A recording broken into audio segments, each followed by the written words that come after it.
have a couple of questions I would like to ask y'all on the war on drugs. And one of them, the first one is, will the Texas government decriminalize marijuana at any point in time? Not in my lifetime. I think that it's one of those things, people talk a lot about guns, and they're going to take away our guns. It's not going to happen in the state of Texas, so why don't we talk about something else? I think legalization of marijuana is the same thing. We'll probably do it about 50 years after California does it. Okay, what about other drugs like cocaine or heroin? Will it be legal like alcohol one day, do you think? I seriously doubt it. No. Okay. And can't support that idea. Okay. Also, is it possible for a drug addict to be released from prison and then remain clean by still putting them back in the same environment that they were picked up in? I mean, is that because that's where a lot of them go back to the same place once they're released?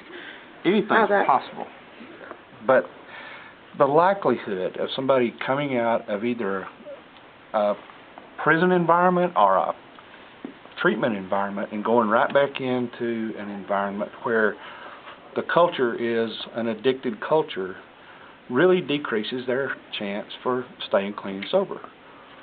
It just does. Okay. And it was also said on the show that drug addiction is like a family disease. So what kind of programs or information is there available out there to help those who really do want help in Texas and stop this disease from spreading on to like future family members, such as kids, other family members? Takata, well, Takata doesn't exist anymore. It used to. It used to help them, but there are some programs in some places in the state that focus on the family. There are some very good curricula. There are some very good techniques about dealing with family that have been through addiction. There's not enough of them because there's not enough money to put them in the communities where they need to be. There's not enough funding to hire social workers to work in prisons or treatment facilities that help this recovering person reunite with families, reestablish a job, get an ID card, get set up for Medicaid or things like that. There's good things out there. We know what to do. We can't afford to do them. Okay. And a good start with that is what we were talking about on the way here, is that social services being provided in a correctional facility or in a jail. I should say correctional facility because we're not really correcting anything. But when you have social workers like inside of a jail, so to speak, to be able to take the sting away from some of the things that are bothering inmates, things that they cannot control outside of the jail, letting those folks take care of those problems. Every little things, whether they know their child has a doctor's appointment coming up or something of that nature. Because if things like that are being taken care of, then it's less stress on the inmate, which means it's less stress on the staff inside the jail, which is very important. So. Okay, another question is alcohol is illegal if you do consume too much, like by driving a car. Everyone knows that. So you did mention that you don't think that marijuana will be decriminalized at any point in our lifetime or whatever. But do you think that by putting a regulation on substances like marijuana and cocaine, it's the same as alcohol being regulated? To a certain, you see what I'm saying? To a certain extent, you can only drink so much alcohol. So I don't think I'm not familiar with how you would measure that. I do know that they can test people for drugs and those types of things. There's several ways to test people, but I think that these substances are going to remain illegal in any capacity and in any amount. And I just don't think that. I think that's pretty sure. You can bet on that. Okay, and my last question, and I promise that's it.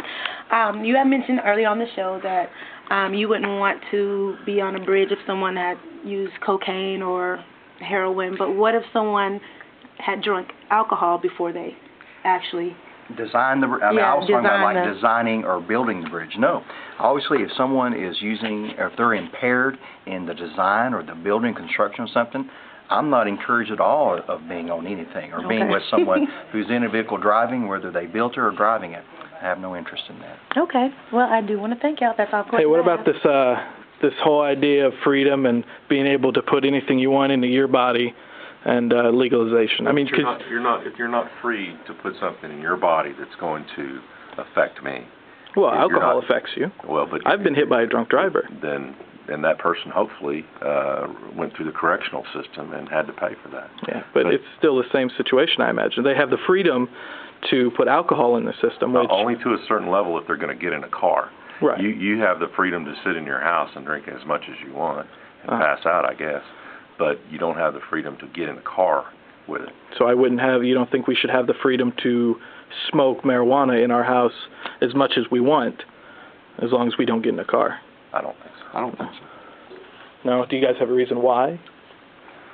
Well, I see what happens to people after they've been doing it for a long time, and I see the problem that it creates for their families and for their employers and for Randy and his staff out of the Sheriff's Department, and the problem that it creates for Jim and the people down at the State House when they're having to figure out how to pay for it. How many marijuana deaths have there been in the state of Texas? I have no idea, and it's not important.